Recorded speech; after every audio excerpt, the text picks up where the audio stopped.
Time for another draftphysics.com, debatephysics.com also. Video presentation. Alright, so this is sort of just a video. Let's say I was having a debate with someone and they were willing to listen to a video. I'll try to make this the video they would listen to. So the basic theory is that physics has misunderstood. So if you go back to Galileo, Newton, and Descartes, they were basically talking about quantity of motion, and I would argue that the quantity of motion is in this force stuff, moving the speed of light, the little bits. So the little red and green things are just force, quanta, light quanta as energy quanta, as Einstein might have put it, that make up a photon, except the energy quanta isn't in a pattern, frequency, that can be seen as a photon. So it's just pressure. And that anything put in this universe of pressure will be compressed, generally speaking, and then if you put two objects in, because of the shadowing effect, they will be attracted, blah, blah, blah, blah, blah. And clearly, what it does do is provide an opportunity, if you define a charge, that if I make there two kinds of force and two kinds of matter, I can have an inverse relationship where if a red bit hits a green, it turns green. If a green bit hits a red, it turns red. And that action creates pretty much exactly what charges would be expected to do. And what that clearly illustrates is something in physics that you just wonder why they chose to suggest that there's some special force that is the strong force in physics. Because you really don't need a strong force to bring two protons, let's say, together. All you need to do is stick an electron between them. So it's like magnetic monopoles. You could understand that if I had magnetic monopoles, that if I had a south pole, I could have a north pole on one side and a north pole on the other side, and it would make perfect sense. And so I don't know why that model was rejected. I don't know whether it was ever suggested, but I don't know how it's not totally intuitive when it comes to Maxwellian mechanics. I don't know why they invented a strong force once they had that in their hand. In terms of understanding the behavior of electrons and protons, why would you think an electron couldn't be stuck in the middle? So obviously I would argue that a neutron is an electron and a proton stuck together, and that basically provides the mechanism for the addition of another proton, creating what could be called a deuteron. Anyway, what's physics? They do have a name for it, but they don't talk about it much. So all of this relates to the idea that this is kind of can be viewed. The ancients viewed it as a fluid. Okay, energy is something that moves from one thing to another. You spill it out of one thing, it pours into something else. And the argument is that analogy isn't totally pathetic, in the sense that I'm arguing that it clearly is. The idea is that if a piece of matter has no motion, and it gains motion by a force bit, giving it motion and sticking to it, absorbing the motion, having it stick, and now it's pushing the Sisyphus boulder, so it's going slower, with its energy. Being spread over the larger mass, and the more force that sticks, the faster the little electron can go, and that's the basic mechanism. And counter forces would reflect that energy. So if another piece of energy comes in the opposing direction, this piece would reflect and that piece would reflect, and that's the simple mechanism. So it is collected. Force is collected. Something has to collect the force to move. And so 1,000 atoms going 1 mile an hour and one atom going 1,000 miles an hour could be understood to have exactly the same number of these little force bits. So they have the same energy. They possess the same amount, the same quantity, okay, of the motion causer. So we could probably find a word for that. Yeah, I'll see if I have it written down. Yes. I called it forceism. Yeah, forceism. So it's quantity of forceism. That's what something possesses. So if something's moving in absolute space. So yes, I believe in absolute space, Newtonian three-dimensional absolute position space. So there's positions in space. Space isn't a substance, it's just a place in a void. And the very fact is there are places in the darkness, it takes time at the speed of light for a force to get from one place to another, and likewise takes matter time to get from one place to another. So let's get more specific to kinetic energy. If you review the history, it was first stated by Huygens, mv squared, as a possibility of what's conserved. It was kind of a vague reference. Then Leibniz took it up, and he published a year before Newton published the Principia, and he basically just made this assertion that 4 pounds dropped 1 foot is the same energy as 1 pound dropped 4 feet, therefore there's this squared function. And he had no other physical evidence to defend the theory. He just stated that was a truth, and because that was true, it had this implication. He didn't deal with arguments like, well, then it takes 25 times the fuel to spin a motor 5 times as fast. Obviously, they didn't have motors, so let's say spin a wheel, a water wheel or something. And obviously, it doesn't. So, obviously, it misses grotesquely on something as simple as that. Now, the lever argument was presented as a counter argument. And I would argue that I think it was persuasive in the sense that Leibniz did not succeed in selling this formula until he was long after he was dead, 20 years, 30 years after he was dead. It was resurrected by Madame Chartelet, and she dented clay. Somebody else did it. She thought it was a great experiment, and the idea was is you take round objects, you drop them from 4 times the height in one height, and the one drop from the higher height, one mass. I thought you used, well, anyway, same mass. It doesn't matter. It's 4 times the displacement instead of twice the displacement. So the momentum argument says it should be twice the displacement, and it comes out 4. And you can understand, well, that's because the surface is round. And when you just dent the surface, it means that the average shape of the round thing going into the two based on the velocities means that at twice the velocity it will penetrate twice as deep, and therefore it's going to include a bunch of surfaces that are vertical. So the average shape of the object that goes in one side is going to be more pointed than the shape, the flat bottom, that the other side its average shape. And so all you've done is prove that pointy arrows go in further. You really haven't proven that it has more energy. So it's a pretty flawed experiment. Physics should be more precise.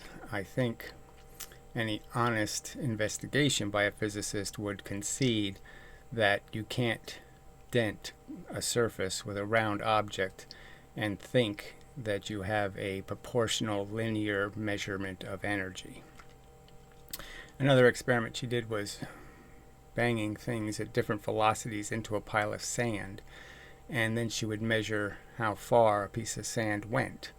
And obviously high velocity things can give high velocities.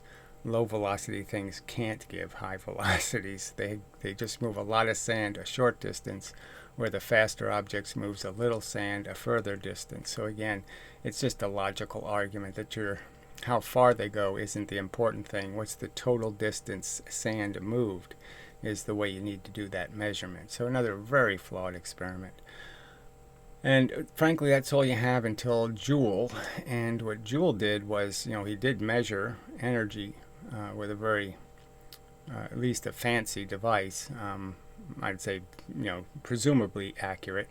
The problem was, though, is he did his experiments by dropping things on a string in gravity. And what he was doing basically was increasing the amount of time something was applying weight or force to the string. They dropped a lot slower, therefore they applied more force because they were in the gravity falling a longer period of time. And so those associations are flawed in the sense that he's saying it's always the same amount of energy no matter how fast something falls. It's the same thing as saying it's the same amount of energy used no matter how slowly I lift something. It's not the same amount of energy used no matter how slowly I lift something. There's no way to lift something slowly and use the same amount of energy. There's an efficiency to the velocity, getting to a location quickly through the gravity, and that's proven by NASA. Every time they launch a rocket, the faster they can get that thing going, the less work it'll actually have to do to get into orbit. And so you can basically see here the simulation is now starting to create a nucleus, and you could argue, and this is the building block of the atom, blah blah blah blah blah. So take a little break. Alright, there are probably a half dozen or more very strong arguments against, very strong pieces of evidence in terms of if you accept the condition as it being a fact, that it's very strong evidence that there's really no room for the kinetic energy theory to be a viable suggested truth.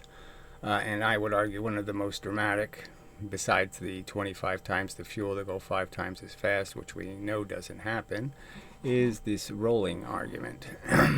And the fact is that we can know exactly how much. So this is what the experiment does, and it's one of these seems like but isn't is like. So it does go twice the velocity for the same mass will get you 4x the distance rolling, or sliding with some friction. So we know its gravity is going to take away the energy. So the whole idea is if we roll a ball, the ball is going to lose its energy to the surface. It's not going to go someplace else. So all the energy goes here.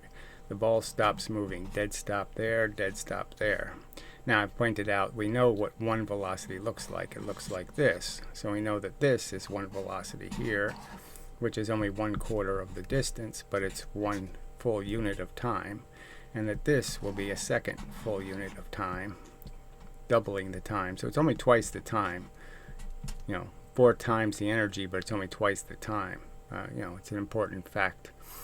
And so we know that over this whole period, it's really lost the same amount of energy, because this is half the speed here. It lost the same energy here that it lost here. And that's just it's a reasonable deduction. But the fact is, we could put a scale here. We could put a scale all along this path, a little scale, reading how much pressure gravity is applying through this whole path. So we could put 50 scales, so we could put 10, we could, whatever the number would be, and then roll the object across those scales. And yes, the ride will be a little bumpier, but the truth will be gleaned out of it. And the fact is, the ball will weigh less the faster it travels across those scales.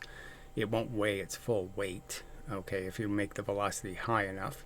And what you're going to get as a reading is you're going to get a lot more weight here where it's moving slower, and a lot less weight here where it's moving faster. And the truth will be is that that's really telling you how much energy it could possibly be depositing into the surface is completely dependent on how much pressure you're pushing it into the surface with. So the less pressure you're pushing it into the surface with, the less the surface can take as energy. And again, it's it's a perfectly sensible, reasonable statement, deduction you can draw from the experiment. And obviously they could also, probably with sensitive enough temperature sensors, they could do temperature, but I'm saying you have to basically tell me that without any experimental evidence, you're going to say that's not what happens, that there's some other explanation for going half the speed 3/4 of the way down the track. And I don't think there's another rational explanation, and there's certainly not going to be an explanation that will include any evidence. And it just seems quite obvious the evidence is clearly saying less energy is deposited the faster the object is moving, the less it's losing to the surface, and the slower it goes, the more it loses to the surface, the quicker its energy is taken.